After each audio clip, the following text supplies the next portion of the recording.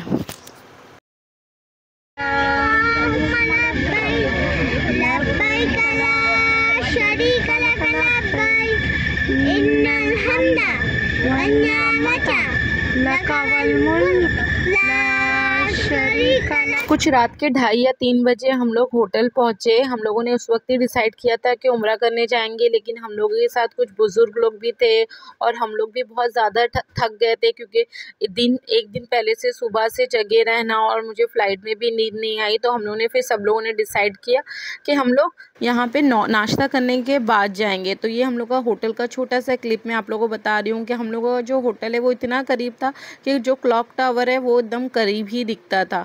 माशाल्लाह बहुत ही अच्छी सर्विस थी वो टूर की, बहुत अच्छा लगा था। इसके बाद हम लोग नाश्ता करने के बाद जा रहे थे अपना पहला उम्रा करने के लिए। बहुत अच्छा एक्सपीरियंस था, दिल में इतनी हलचल, इतनी गुदगुदी हो रही थी कि काबे को पहली बार हम लोग देखेंगे, रोना भी आ रहा था। वो फीलिंग शायद कोई बता नहीं सकता, उस टाइम पे ऐसी अलग सी फीलिंग थी।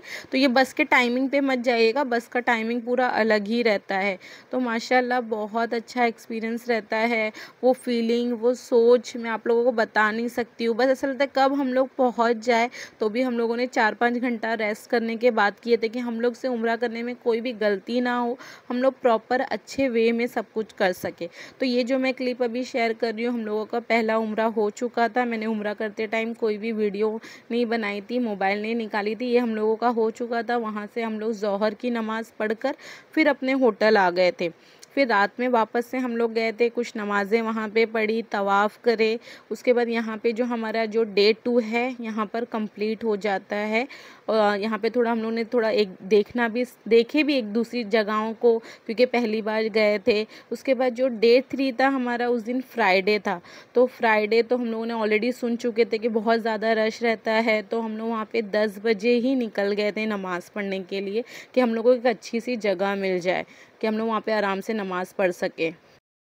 हम लोग अभी यहाँ पे जुम्मा की नमाज़ पढ़ने के लिए बैठे हुए हैं। यहाँ पे देख सकते हो आप कितना ज़्यादा रश है। हम लोग यहाँ पे 10 बजे से आए हुए हैं और अभी तक पौने 11 ही हुआ है। 12:30 बजे की जमात है और ये सफ़र मरवा है। हम लोग यहाँ पे 2nd फ्लोर पे हैं।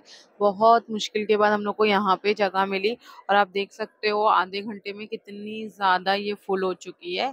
और अल्लाह का शुक्र है, कल हम लोग का एक उम्रा हो चुका है। इंशाल्लाह, और आज भी करने का इरादा है। तो मैं आपको एक और बात बता दूं कि जुम्मा के दिन काबा शरीफ में और मदीना में दोनों 2 अज़ानें होती है, 11 सवा 11 बजे के बाद होती है और एक होती है जो हमारा ज़ोहर का टाइम होता है उस टाइम पे। तो हम लोगों से वही गलती हो गई थी कि जब हम लोगों ने 11 बजे अज़ान सुने तो हम लोग जो 4 रकात सुन्नत है वो पहले ही पढ़ लिए। फिर मैं मोबाइल में चेक करी, मेरे लिए टाइम नहीं हुआ है, मैं सोची शायद मुझसे ही कोई गड़बड़ हुई होगी क्योंकि नई प्लेस थी, अभी इतना समझ में नहीं आया था। फिर बाद में वापस से अज़ान हुई और हम लोग होटल में आए तो मैंने फिर अपने अब्बू से पूछी। तो ये चीज़ें भी ध्यान दीजिएगा। और आप जैसे देख सकते हो कि कितना ज़्यादा रश है जुम्मा का। मैंने अपनी लाइफ में पहली बार इतना ज़्यादा रश देखी हूँ, जो हम लोगों को वहाँ से निकलने में कम से कम 1 घंटा लग गया था। जैसे आप देख सकते हो कितना रश है। और एक और चीज़, आप जाने से पहले जमात के साथ नमाज़ पढ़ना ज़रूर सीख कर जाइए। ये बहुत ज़्यादा ज़रूरी होता है क्योंकि वहाँ पे हम जमात के साथ ही नमाज़ पढ़ रहे हैं और हमें ज़िंदगी में ये मौका कभी कभार ही मिलता है, वरना हम जहाँ रह रहे हैं वहाँ पे मस्जिद में जाके तो नमाज़ नहीं पढ़ सकते। तो जो आप नमाज है घर से ही सीख कर जाइए। और मैं एक और बात बता दूं आप लोगों को कि हर नमाज के बाद वहाँ पे जनाजे की नमाज़ पढ़ाई जाती है। तो लेडीज़ को जनाजे की नमाज़ नहीं पढ़ना होता है, बहुत सारे लोग वहाँ पढ़ते हैं बट नहीं पढ़ना होता है।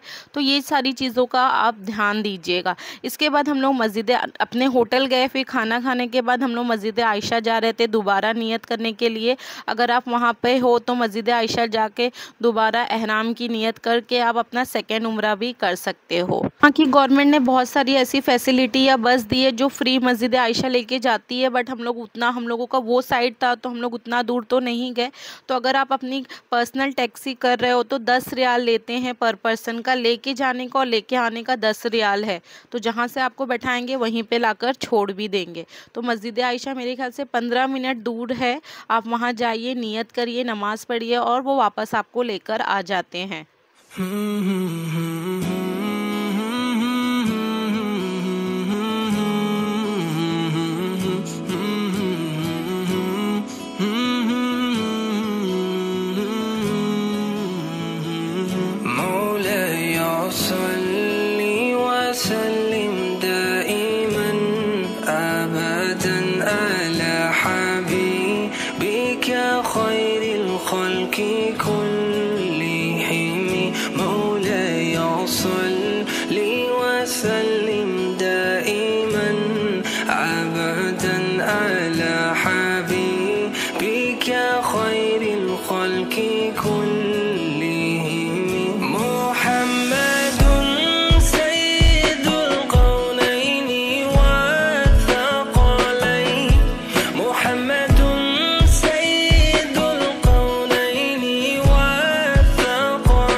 खिड़की दिख रहा है, यहीं से आप सल्लल्लाहु अलैहि वसल्लम ने चांद के 2 टुकड़े किए थे।